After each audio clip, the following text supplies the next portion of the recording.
Election commission نے intra party انتخابات نہ کرانے پر 13 سیاسی جماعتوں کو ڈی لسٹ کر دیا۔ جاری فیصلے میں کہا کہ سیاسی جماعتوں کا رویہ غیر سنجیدہ تھا۔ الیکشن کمیشن نے 2 پارٹیوں کو الیکشن لڑنے کی اجازت دی تھی۔ الیکشن کمیشن نے جمعیت علماء پاکستان کی انٹرا پارٹی تفصیلات قبول کر لیں۔ جمعیت علماء پاکستان اور پاکستان مسلم لیگ جینا کو انتخابی نشان جاری۔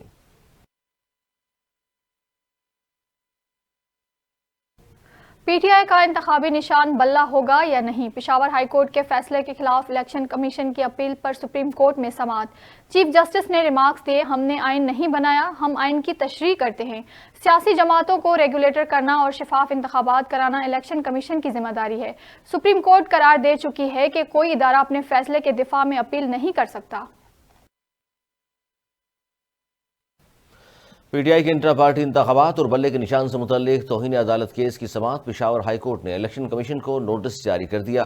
16 جنوری تک جواب طلب۔ پشاور ہائی کورٹ نے الیکشن کمیشن کو P T I certificate website پر شائع کرنے کا حکم دیا تھا۔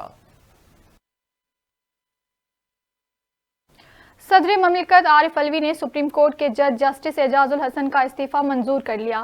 صدر مملکت نے استعفیٰ وزیر اعظم کے ایڈوائس پر منظور کیا۔ جسٹس اعجاز الحسن نے آئین کے آرٹیکل 179 اور 206 کے تحت استعفیٰ دیا۔ سینئر ترین جج جسٹس اعجاز الحسن گزشتہ روز مستعفی ہو گئے تھے۔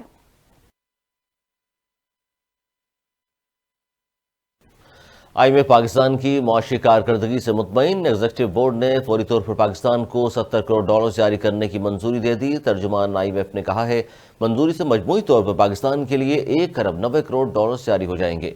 پاکستان کو مارکیٹ کی بنیاد پر شرائط تبادلہ برقرار رکھ کر غیر ملکی اور زر مبادلہ کا ذخائر بڑھانا ہوں گے۔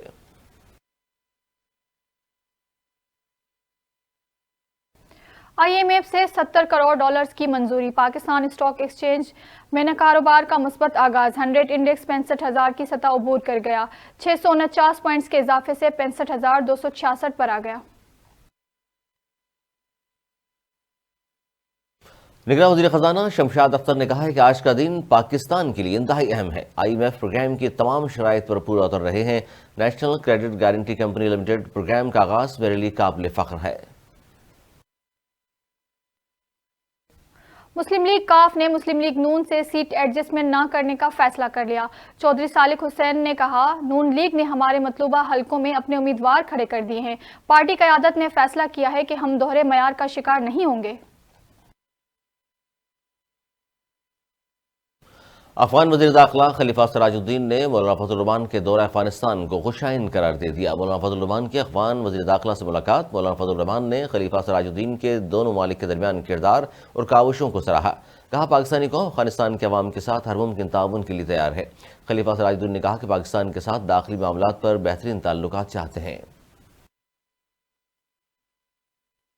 پشتونخوا ملی عوامی پارٹی کے چیئرمین محمود خان اچکزئی پشین سے قومی اسمبلی کے حلقہ این اے 265 سے دستبردار۔ پارٹی کے اعلامیے میں کہا، محمود خان اچکزئی نے این اے 265 سے اپنے کاغذات واپس لے لیے ہیں۔ محمود خان مولانا فضل الرحمان کے حق میں دستبردار ہوئے۔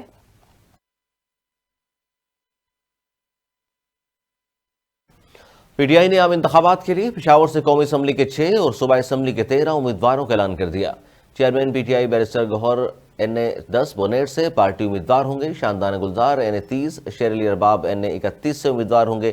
پی کے 72 کے لیے سابق ڈپٹی اسپیکر محمود جان، پی کے 79 سے تیمور سلیم جھکڑا امیدوار ہوں گے۔ اور پاکستانی نژاد امریکی فوزیہ جانجوا ریاست نیو جرسی کے شہر ماؤنٹ لوریل کی میئر منتخب۔ فوزیہ جانجوا نے شوہر اور 4 بچوں کی موجودگی میں قرآن پاک پر عہدے کا حلف لیا۔ کہتی ہیں، پہلی مسلمان اور پاکستانی نژاد میئر بننا بڑا اعزاز ہے، اپنے پاکستانی پس منظر پر فخر ہے۔ فوزیہ جانجوا کے والد کا تعلق پاکستان کے شہر چکوال، والدہ کا تعلق لاہور سے ہے۔